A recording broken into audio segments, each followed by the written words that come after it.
Finally আমি ready এবার আমি বেরিয়ে পড়েছি আমার গন্তব্যের উদ্দেশ্যে। দেখতেই পাচ্ছ রাস্তায়। এই তো আসসালামু আলাইকুম ফ্রেন্ডস, আমি আমার গন্তব্যে যাচ্ছি, সেটা হচ্ছে শখেরবাজার মেলায়। তো আমি হেঁটে হেঁটে পরশের তলা পর্যন্ত এলাম, সেখান থেকে অটো করে আমি যাচ্ছি একাই মেলায়, এবং মেলায় আমার একটা ফ্রেন্ড আসবে, সেখান থেকে আমরা দুজনে একসাথে যাব। তো আপাতত আমি মেলা পর্যন্ত একাই এসে শখের বাজারে, এবং মেলায় এসে আমি এখানে ওয়েট করলাম আমার ফ্রেন্ডসের জন্য কিছুক্ষণ। তার কিছুক্ষণ পরেই আমার বেস্ট ফ্রেন্ড চলে এলো, জানা।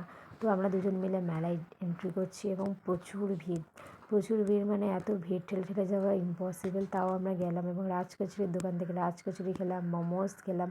মোমোস খাওয়ার পরে আমরা একটা পিৎজা স্টল এলাম, এবং সেখান থেকে আমরা নিয়ে নিলাম চিকেন কর্ন পিৎজা, এবং এটি 6 পিস স্লাইস ছিল। তারপরে আমরা ইয়াররিংসের দোকানে এলাম, ইয়াররিংসের দোকানে অনেক সুন্দর সুন্দর ইয়াররিংস ছিল।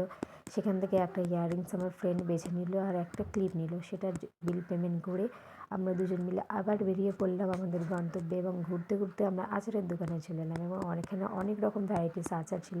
তো আচারওয়ালা কাকুকে বললাম যে আমাদের আচার দিয়ে দিতে, তো আমরা 50 টাকার মতো আচার নিয়ে নিলাম। আচার নিয়ে দুজন মিলে আবার বেরিয়ে পড়লাম।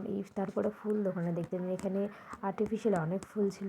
তারপরে ফুল দোকান থেকে আমরা চলে এসেছি ফুচকার দোকানে, এবং ফুচকার দোকানে প্লেট হাতে নিয়ে দাঁড়িয়ে আছি। ফুচকা খেলাম, ফুচকা খেয়ে জিলিপির দোকান থেকে জিলিপি নিয়ে নিলাম কিছু। জিলিপির দোকানে আবার এই ফুচকালার কাছে এসেছি। এই ফুচকালা দাদাটা আমাদের পাড়ায় বসে, তো এনার কাছ থেকে ফুচকা খেতেই হয়। তো এনার কাছ থেকে আবার ফুচকা খেয়ে আমরা দুজন মিলে বাড়ির উদ্দেশ্যে রওনা দিলাম।